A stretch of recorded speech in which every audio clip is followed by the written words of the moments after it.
Hello everyone. Railway recruitment board నుంచి మన కేంద్ర ప్రభుత్వం నుంచి రైల్వే శాఖలో ఉండేటువంటి ఉద్యోగాల భర్తీకి నోటిఫికేషన్ అయితే రిలీజ్ చేయడం జరిగింది. కాబట్టి ఈ నోటిఫికేషన్ ద్వారా ఏ పోస్టులు భర్తీ చేస్తున్నారు, క్వాలిఫికేషన్ ఏమిటి, ఎడ్యుకేషన్ క్వాలిఫికేషన్ ఎంత ఉండాలి, సో అదే విధంగా మీకు ఏజ్ లిమిట్ ఏమిటి, అప్లికేషన్ ఎప్పటి నుంచి పెట్టుకోవాల్సి ఉంటుంది, లాస్ట్ డేట్ ఏమిటి, ఎగ్జామ్ ప్యాటర్న్ ఏమిటి, ఇలాంటి విషయాలన్నీ కూడా ఈ వీడియోలో పూర్తిగా తెలుసుకున్న తర్వాత మీరు కూడా అప్లికేషన్ అయితే పెట్టుకోవచ్చు. ఇక్కడ మీరు గమనిస్తే మనకి government of India ministry of railways railway recruitment board అంటే ఆర్ఆర్బి అంటే మనకి రైల్వే డిపార్ట్మెంట్ నుంచి నోటిఫికేషన్ అయితే రిలీజ్ చేయడం జరిగింది. చూడండి మనకి నోటిఫికేషన్ నెంబర్ కూడా ఇచ్చారమ్మా 02/2024 అంటే 2024 సంవత్సరంలో మనకి రైల్వే డిపార్ట్మెంట్ నుంచి మనకి ఇది రెండవ నోటిఫికేషన్ అనేసి దీని మీనింగ్. ఓకేనా? చూడండి మనకి ఫస్ట్ ఈ నోటిఫికేషన్ ద్వారా ఏ పోస్టులు భర్తీ చేస్తున్నారంటే గ్రేడ్ 1 సిగ్నల్ అనే పోస్టులు, తర్వాత టెక్నీషియన్ గ్రేడ్ 3 అనే పోస్టులు అయితే భర్తీ చేస్తున్నారు. ఓకేనా? ఆల్రెడీ మీకు అప్లికేషన్ అయితే స్టార్ట్ అయింది. ఇక్కడ మీరు గమనిస్తే ఓపెనింగ్ డేట్ చూసుకుంటే మీకు మార్చి 9వ తేదీ నుంచి అప్లికేషన్ స్టార్ట్ అయింది. మీరు చూసుకుంటే ఏప్రిల్ 8వ తేదీ వరకు కూడా మీరైతే ఆన్లైన్ ద్వారా అప్లికేషన్ అయితే పెట్టుకోవాల్సి ఉంటుంది. క్లియర్ నోటిఫికేషన్ అయితే మెన్షన్ చేశారు. ఓన్లీ మీరు ఆన్లైన్ ద్వారా మాత్రమే అప్లికేషన్ అయితే పెట్టుకోవాలి. చూడండి నేమ్ ఆఫ్ ది పోస్ట్ లో మనకి టెక్నీషియన్ గ్రేడ్ 1 సిగ్నల్ అనే పోస్టులు భర్తీ చేస్తున్నారు. టెక్నీషియన్ గ్రేడ్ 3 అనే పోస్ట్ అయితే భర్తీ చేస్తున్నారు. శాలరీ కూడా మెన్షన్ చేశారు. 29,200 నుంచి 19,900 ఇస్తాము అని క్లియర్ నోటిఫికేషన్ మెన్షన్ చేశారు. మెడికల్ స్టాండర్డ్ అంటే మీకు కంపల్సరీ ఎగ్జామ్ ప్యాటర్న్ అంటే జాబ్ సెలక్షన్ లో కంపల్సరీ మీకు సిబిటి రిటన్ ఎగ్జామ్ పెడుతున్నారు. తర్వాత మెడికల్ ఎగ్జామినేషన్ జరుగుతుంది. సో ఫైనల్ గా సర్టిఫికేట్ వెరిఫికేషన్ చేసి మిమ్మల్ని అయితే జాబ్ సెలక్షన్ అయితే చేస్తున్నారు. ఓకేనా? సో అందులో భాగంగానే మీకు అయితే కంపల్సరీ మెడికల్ టెస్ట్ అయితే ఉంటుంది. ఓకేనా?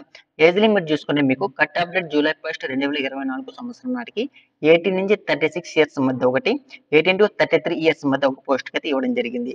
టోటల్ వేకెన్సీస్ ఒకసారి గమనించండి. టెక్నీషియన్ గ్రేడ్ 1 సిగ్నల్ అనే పోస్టులు చూసుకోండి. ఇక్కడ 1092 పోస్టులు భర్తీ చేస్తున్నారు. టెక్నికల్ గ్రేడ్ 3 అనే పోస్టులు చూసుకుంటే 8,052 పోస్టులు భర్తీ చేస్తున్నారమ్మా. భారీ నోటిఫికేషన్ ఇది. తర్వాత మనం ఈ పోస్ట్ అప్లికేషన్ పెట్టుకోవాలంటే ఎడ్యుకేషన్ క్వాలిఫికేషన్ ఏమి ఉండాలి, అప్లికేషన్ ఫీజు ఏమిటి, ఇలాంటి విషయాల గురించి ఇప్పుడు తెలుసుకుందాం. సో ఇక్కడ ఏజ్ లిమిట్ గమనించండి ఒకసారి. మనకి ఏజ్ లిమిట్ లో మనకి 18 to 33 ఇయర్స్ అనేసి 18 to 30 ఇయర్స్ అనేసి ఇచ్చారు కదా. కానీ ఇక్కడ ఏజ్ రిలాక్సేషన్ కూడా ఇచ్చారు. ఇక్కడ చూడండి ఎస్సీ ఎస్టీ క్యాండిడేట్స్ కి అయితే 5 సంవత్సరాలు, ఓబీసీ క్యాండిడేట్స్ కి అయితే మనకి 3 years, ex service man general category EWS కి అయితే మనకి 3 ఇయర్స్ అనేసి, ex service man OBC NCL కి అయితే 6 ఇయర్స్ మనకి ఇక్కడ ఏజ్ రిలాక్సేషన్ కూడా అందరికీ ఇక్కడ సమానంగా అవకాశం కల్పిస్తున్న నోటిఫికేషన్ అయితే రిలీజ్ అయితే చేయడం జరిగింది.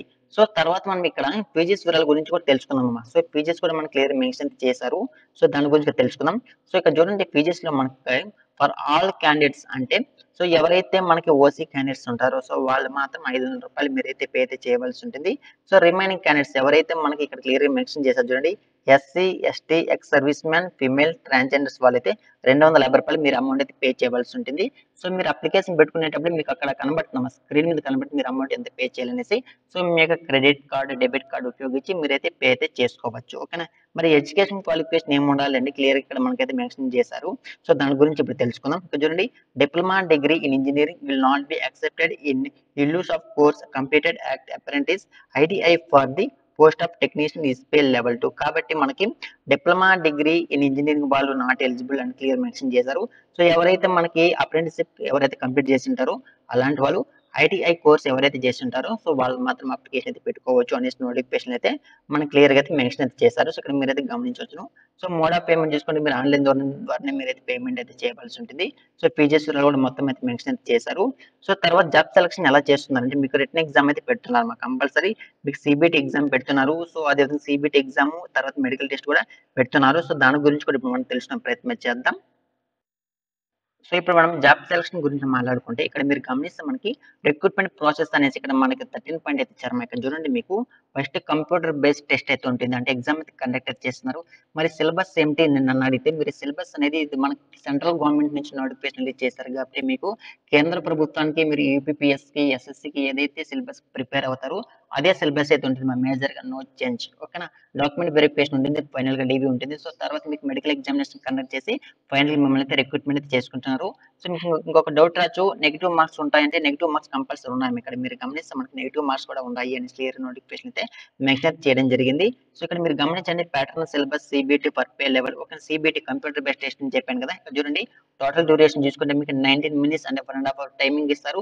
100 క్వశ్చన్స్ అయితే ఇస్తారు. ఇక్కడ సెకండ్ పాయింట్ గమనించండి 1/3 marks for each wrong answer. ఓకేనా. సో ప్రతి రాంగ్ ఆన్సర్స్ మీకు 1/3 కింద మీకు నెగిటివ్ మార్క్స్ అయితే ఉంటాయి అనేసి నోటిఫికేషన్ క్లియర్ అయితే మెన్షన్ చేశారు.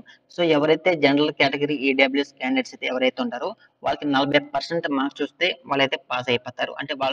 వాళ్ళైతే ఎలిజిబిలిటీ. ఓకేనా. ఓబీసీ క్యాండిడేట్స్ అయితే 30%, ఎస్సీ వాళ్ళకి 30%, ఎస్టీ వాళ్ళకి 25% వస్తే మీకు ఎలిజిబిలిటీ అయితే క్లియర్ నోటిఫికేషన్ అయితే మనకైతే మెన్షన్ చేశారు. అదే విధంగా మీకు సిలబస్ మీద ఏదైనా డౌట్ ఉంటే మాకు సిలబస్ కూడా మెన్షన్ చేశారు. ఇక్కడ మీరైతే గమనించవచ్చును. ఇక్కడ చూడండి syllabus for CBT for technical grade signal post ఎవరైతే అప్లికేషన్ పెట్టుకుంటారో సో వాళ్ళకి మనకి సిలబస్ ఇచ్చారు. ఇక్కడ జనరల్ అవేర్నెస్ నుంచి మనకి ఎలాంటి క్వశ్చన్స్ ఇస్తారు, ఏ టాపిక్స్ నుంచి క్వశ్చన్స్ ఇస్తారని క్లియర్ నోటిఫికేషన్ మెన్షన్ చేశారు. చూడొచ్చు మీరు ఇక్కడైతే జనరల్ ఇంటెలిజెన్స్ అండ్ రీజనింగ్ నుంచి క్లియర్ మనకి సిగ్నల్స్ అనేసి మనకి క్లియర్ నోటిఫికేషన్ అయితే మనకైతే క్లియర్ గా అయితే మెన్షన్ చేశారు. సిలబస్ మొత్తం కూడా మీరైతే గమనించవచ్చును. ఓకే. ఇదంతా మనకి గ్రేడ్ 2 లో మనకి సిగ్నల్ పోస్టులు ఉన్నాయి కదా, టెక్నీషియన్ గ్రేడ్ సిగ్నల్ ఫస్ట్ పోస్టులు, వాటికి సంబంధించి సిలబస్ వివరాలు. ఓకేనా. సో తర్వాత మనకి ఫైనల్ గా మనకి ఉంది కదా టెక్నికల్ గ్రేడ్ 3 అనే పోస్ట్ కి, దానికి సంబంధించి కూడా మనకి క్లియర్ మెన్షన్ చేశారు. Same duration 90 minutes, questions 100 marks, 1/3 కింద నెగిటివ్ మార్క్స్ ఉంటాయి. సేమ్ ప్యాటర్న్, మరి రెండు పోస్టులు కూడా same pattern, same syllabus, no problem. ఓకేనా. సో ఎలాంటి చేంజెస్ కూడా లేదు. క్లియర్ గా అయితే మనకు నోటిఫికేషన్ మెన్షన్ చేయడం జరిగింది. సో నోటిఫికేషన్ మనకు వివరాలు ఇంతవరకు అయితే ఇవ్వడం జరిగింది. సో తర్వాత ఎగ్జామ్ ఎప్పుడు కండక్ట్ చేస్తారు, ఎంట్రన్స్ సెంటర్స్ ఏమిటి, సో అదేవిధంగా హాల్ టికెట్స్ ఎప్పుడు డౌన్లోడ్ చేసుకోవాలి, ఏ డేట్ ఎగ్జామ్ సిలబస్ అనేది ఎప్పుడు కండక్ట్ చేస్తారు, ఇలాంటి విషయాలు వీలైతే నోటిఫికేషన్ మెన్షన్ చేయలేదు. సో ఫర్దర్ గా మీకు మీకు నోటిఫికేషన్ సంబంధించి అప్లికేషన్ ఫామ్ కంప్లీట్ అయిన తర్వాత మీకు అఫీషియల్ వెబ్సైట్ వాళ్ళు మీకైతే అప్డేట్ అయితే చేస్తారమ్మా. ఓకేనా. నో డౌట్ కంపల్సరీ మీకైతే అప్డేట్ అయితే చేస్తారు. హాల్ టికెట్స్ ఎప్పుడు డౌన్లోడ్ చేసుకోవాలి, ఎగ్జామ్స్ ఎప్పుడు కండక్ట్ చేస్తారు, ఇలాంటి విషయాలన్నీ కూడా మీకు అఫీషియల్ వెబ్సైట్ లో మీకైతే మళ్ళీ సపరేట్ షెడ్యూల్ అయితే రిలీజ్ చేస్తారు. ఓకేనా. సో కాబట్టి అర్హత ఉండేవాళ్ళు, ఇంట్రెస్ట్ ఉన్న వాళ్ళు అందరూ కూడా అప్లికేషన్ అయితే పెట్టుకోండి.